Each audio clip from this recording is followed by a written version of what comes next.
My name is Marisol Lopez and I am your second grade virtual content specialist. The purpose of this video is to help you as an educator understand and effectively implement the which one doesn't belong routine in your class. Let's begin. The which one doesn't belong routine is essentially a task that asks students to slow down and analyze a group of 4 images or numbers. Students must then identify which one of the items presented doesn't belong in the group. They must also have a rationale to justify their decision. Thus, this activity will not only support your students' analytical skills, it will also support their conversational skills, being that they must explain their justification as to why they made their choice. The group of images, objects, or numbers that are selected for this routine can be open-ended or can be tailored to fit your specific lesson. In this video, you will learn about different ways that the which one doesn't belong routine can be implemented in your class. When learning to ride a bike, you've got to practice, practice, practice. The same is true with this routine. It is important to practice it often with your students, thus enhancing their analytical and conversational skills. Let's look at today's lesson. There are 4 images of different arrangements that have been made using cubes. When introducing this routine, I recommend giving students 5 minutes to analyze the images. I usually ask my students to keep their thoughts in their thought bubble until the timer goes off. This gives all students ample time to analyze the images presented.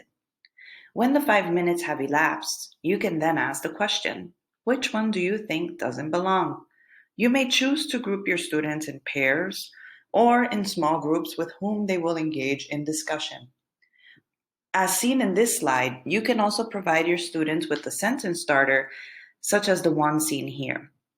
Blank does not belong because blank. When presenting this routine to my class, I usually add a few additional sentence starters or questions.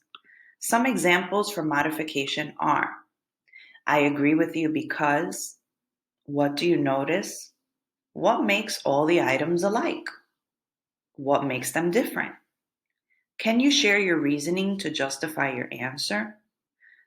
This helps the students carry on their conversation, even if one of their peers may have already stated what they were going to say.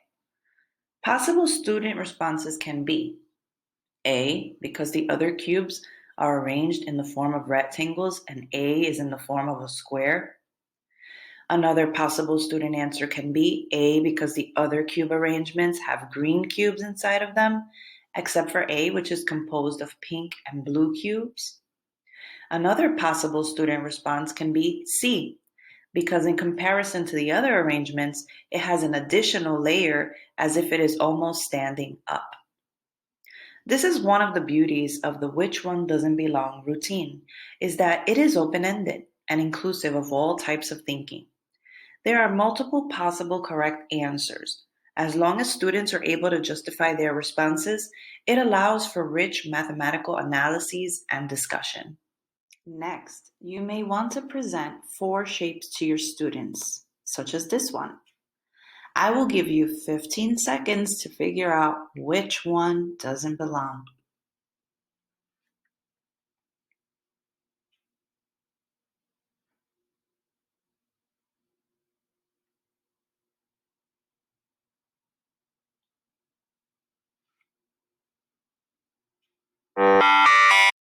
All right, time's up. Did you say D because it's gray? Did you say B because the other shapes are triangles?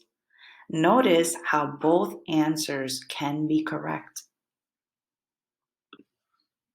You can even present a group of 4 numbers to your students, such as this one, and ask them which one doesn't belong. Again, allowing them time to analyze and think before discussing with their partner or small group. I want you to try and figure this one out. I will give you 15 seconds to figure out which one doesn't belong.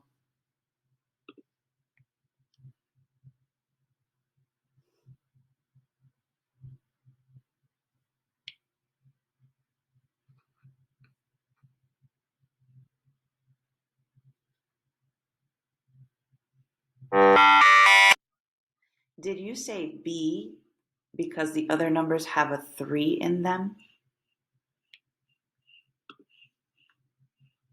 Did you say D because when you add the digits of the numbers, it gives you a multiple of 3, except for D, which equals 4?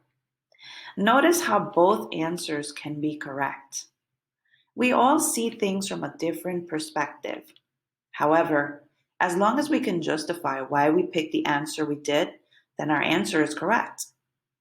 This routine allows for rich conversation among peers. Did you enjoy engaging in the which one doesn't belong routine? I am sure your students will enjoy this routine as well. They will become more analytical when presented with a word problem, all because of activities such as these. This routine will also aid them in explaining their mathematical thinking more effectively. I hope this video has helped you understand the purpose and importance of implementing the which one doesn't belong routine in your class and has given you ideas to modify your instruction. Thanks for watching. Until next time.